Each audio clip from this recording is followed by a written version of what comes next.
Rick is going to talk about whatever he wants to talk about, right? That's right. I'm going to talk about what you don't expect me to talk about. Exactly. That's why you invite me.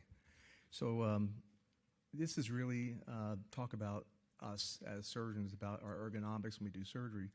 And so I was surprised by the definition of ergonomics, and it was actually the study of people's efficiency. I always thought it was about my comfort. And when you look at how we position patients, this is ergonomics, but how we stand and how we actually execute our surgery is our ergonomics. And so I'm going to look at that from an OLIF perspective and what's happening to OLIF. All right. Doesn't want to go forward. Okay, I push the button, it keeps telling the same one. Can you advance that one slide? Thank you. So OLIF, as you know, is the friend and partner of XLIF, and it essentially is standing anterior to the patient, lateral position of the patient, retractors anterior, and you can include the 5-1 level, which was just kind of glossed over there in the last talk, that you don't have a 5-1 level when you're prone anteriorly. So don't overlook that. There's tremendous benefits to all lateral surgery. Lateral surgery is tremendous. The fusion rate's insane for multi-level. I found the same thing in my first group of 4,000 levels. Multi-level machine, like none other in interbody, whether you do it OLIF or an XLIF, it's a machine. And the sagittal balance, you maintain it, you control it, and you can correct it with the ACR and the PSO, so nicely for most of us in the community. Complication profile, very effective, competitive with the ALIF, and I found the same thing in my first few thousand patients.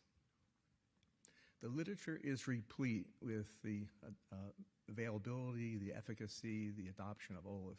So it's a kind of old argument to say OLIF, XLIF. That's not really where the debate should be. I clearly like the OLIF. I do some XLIF. It doesn't matter. Do what you're good at. But lateral surgery itself is what's important, and how you position yourself when you do the lateral surgery. What's the ergonomics of that lateral surgery? So let's look at work-related musculoskeletal disorders. What happens to us? We are really in trouble. We're getting a lot of injuries, folks. We have repetitive movements, static, awkward postures. Think about what position you're in when you do these different approaches, and the instruments and how the designs will affect how you do the surgery. So look at the disease we're getting, and at a very high level. So for the younger surgeons, you can do something about it. It's too late for some of us. The ideal surgical ergonomics comes from some of these studies and this meta-analysis. This is the most important thing. Stand upright and neutral. Stand comfortably when you do surgery. That's the number one thing. But also get your arms in the right position, your forearm, your wrist in extension. Keep the monitor a little bit lower than your head and close by. So stand upright. That seems to be a key in most of these studies. So I look at that little ideal ergonomic guy, and I put him on top of an OLIF surgeon, and we have the perfect scenario for ergonomics. A lateral position patient with a stand upright surgeon. This is not ideal. This is not ideal. This is not ideal. This is better, but not ideal. So when I look at what's happening with prone, which is really attractive approach, it's just not the ideal ergonomics, and it gets better when we do this, but now we've got an oblique patient, we're compromising. Did we really want to focus on getting back to really, really comfortable surgery for all of us? So why is this important? Because we're trying to, as a MIS society, eliminate the flip. We don't want to do this. This is barbaric and archaic. And so we're making progress. I mean, you look at single position lateral. Single position lateral is ideal in the lateral position, but we get compromised when we go posteriorly, ergonomically.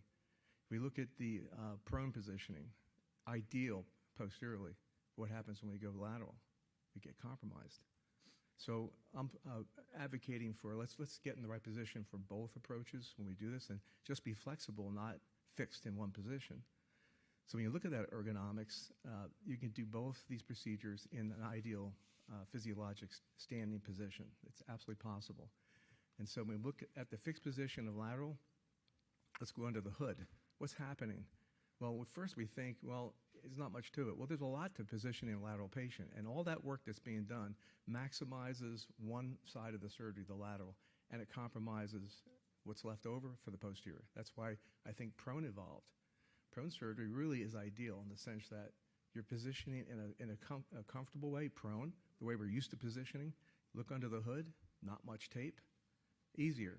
So it's got a better ergonomic, it's more efficient. But once again, we're maximizing the posterior component at the expense of our lateral approach. It's harder, and you lose the 5-1 level. So if we're flexible, you can have both. Just keep it flexible. And this is a flexible look under the hood, and here's what's different. Not a bit of tape. And if you go on a roller coaster ride that goes upside down 40 miles an hour, you are strapped in. You are not taped in. So strap in.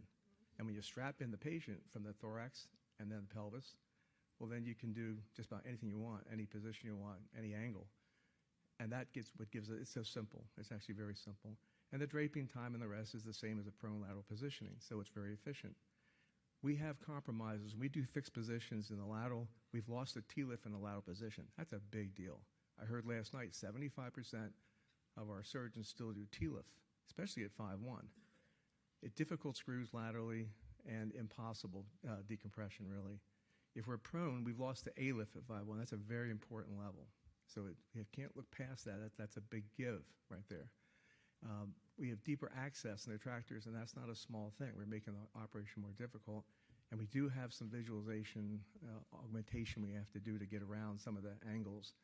And so if you go flexible, this is lateral. All the different levels are available. A-lift at 5-1.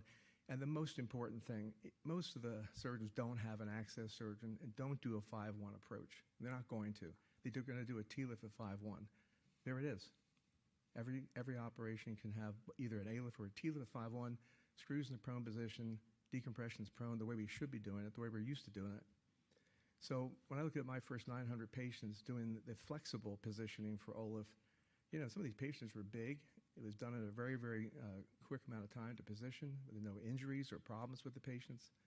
And so at the end of the day, I really want to move on to what's the most ergonomic way to do lateral surgery. You have two good techniques, really good techniques. Do whatever is best, but let's put lateral inner bodies in with a nice proper posture in a lateral position. Let's put prone screws and decompressions in prone with a proper posture. That's good for us and good for our patients. Particularly with OLIF, it's anterior to the psoas and avoids the crest and high fusion rates and low complications, fine, but that's my choice. I could do the other. Having the opportunity to do an A-lift or a T-lift at L5S1 is important because everybody doesn't have an access surgeon like I do. Everyone wasn't trained anterior like I was. And to do simultaneous access and manipulation is key to where we're going with the potential for lateral surgery. So any pathology, any patient, any position, you know, when you do the flexible positioning, all the options are on the table. Thank you.